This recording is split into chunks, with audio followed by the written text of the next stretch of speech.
Hello people! Yeah, I think finally getting around to making a video. I think it's been about a month now since I made a little quick one. But yeah, kind of just had a spare 10 minutes in the morning, so I'd make a video. And I've seen this one going around. It's the my personal library tag. This is a video created by Shelly Swearingen, and she wasn't sure if it was a tag or not. It kind of evolved into one, and I saw it on Michael K. Warren's. I think Bill Rutenberg did it too, and just saw Steve Donahue. Yeah, it's pretty good, just talking about your own personal library, what it means to you. So that's kind of right up my alley for bookish content on my channel. So here are the questions. Do you have books around, or do you think of yourself as having a personal library? Definitely a personal library. It'd be kind of weird to just say, oh, I've just got a bunch of books lying around when I care about them so deeply. I think, as I think Steve and other people said, I think we're all going to be in the latter because we care so much about books. I can't imagine anyone on BookTube would just say that their books were just lying around. Especially when library tours are so prevalent as well, and people take great care and pain into how they organize their books and how their libraries look. That yeah, I can't imagine anyone in the former. What does a collection or personal library mean to you? I mean, I don't have a collection in the sense of it's not it's not coveted. B, it has really no monetary value, and C, it's definitely not curated. Personal library for me is just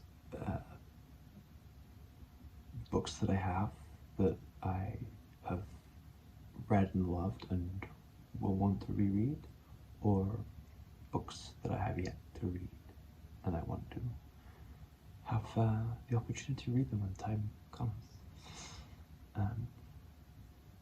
The next question is, what is your personal library for? It's for reading. My personal library is totally for reading.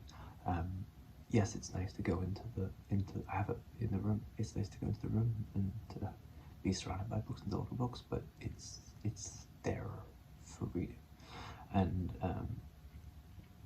even though I didn't really get to take advantage of it, I think the pandemic really showed the advantages of having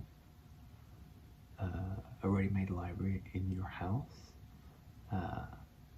so that, you know, if you do find yourself at home for months on end not going anywhere, then you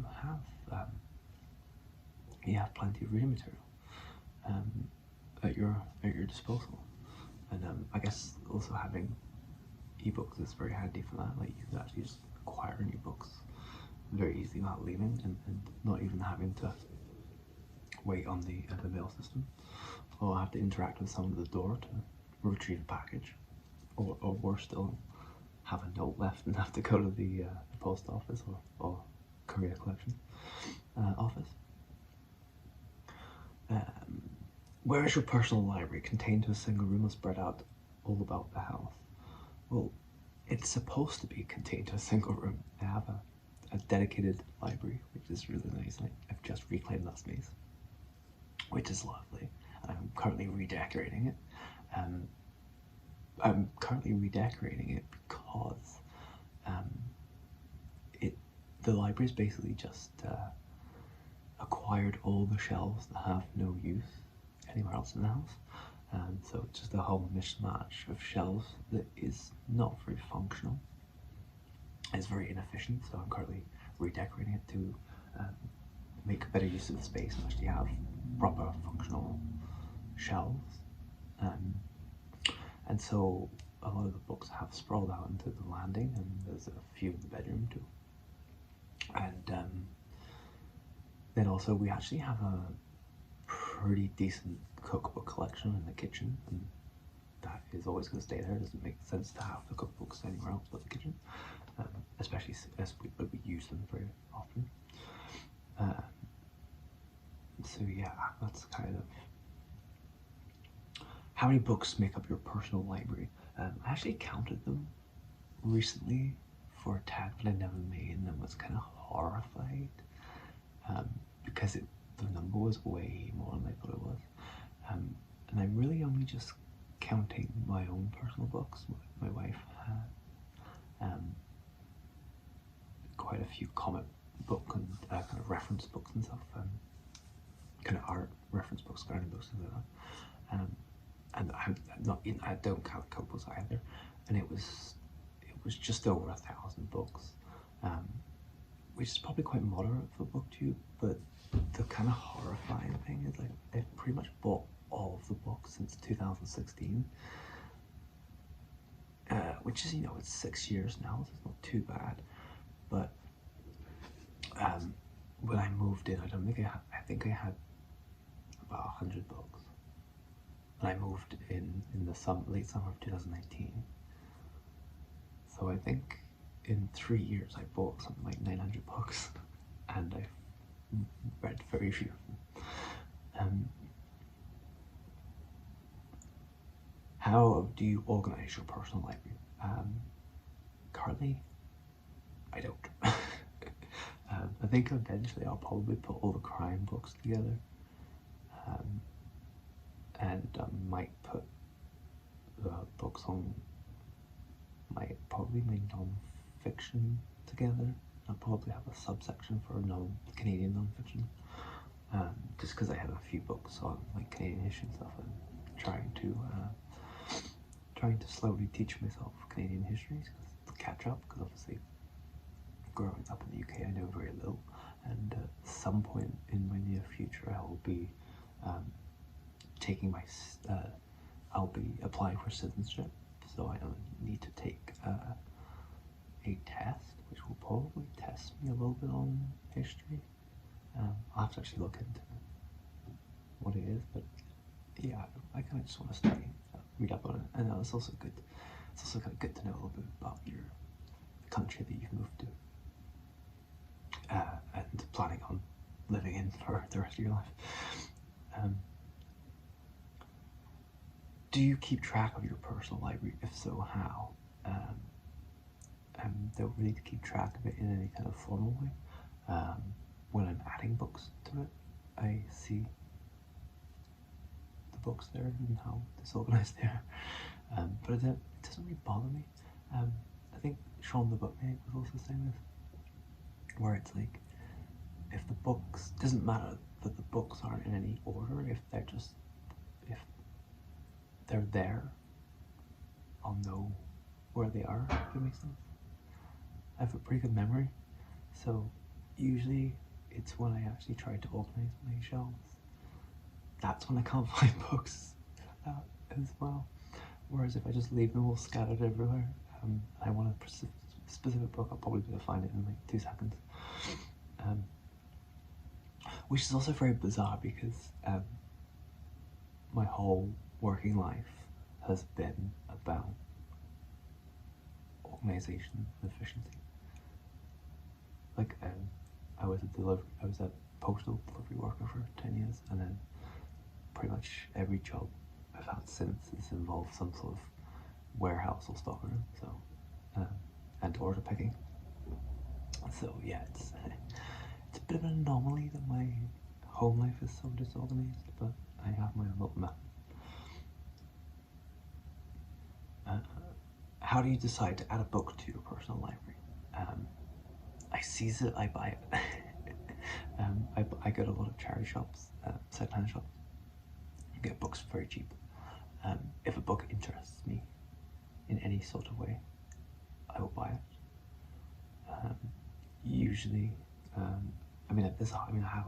have huge lists in my head of stuff that I want constantly in books and music, and I'm usually pretty good at remembering what I have, so I don't buy a lot of doubles.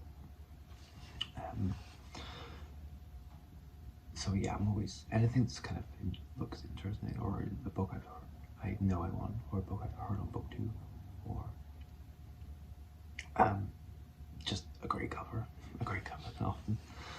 especially the kind of books that I like criminally. I like the pulpy looking books. So usually you could tell straight away from the cover or the publisher if it's the kind of book I like to read. So that, and then it's up to the book itself if it will remain part of the permanent collection of my library, because there's definitely I definitely know I have books there that are just waiting to be read, and probably when I have read them, like half of them probably won't get kept, because there's just not the space for me to have like 5,000 books there. I don't think I'd want that many just for the sake of it. So yeah, if I read a book, even if it was good, if I'm like, oh, I don't think I'm going to reread that, it was good, but I don't think I'm going to reread it or lend it to anyone, then I'll get rid of it.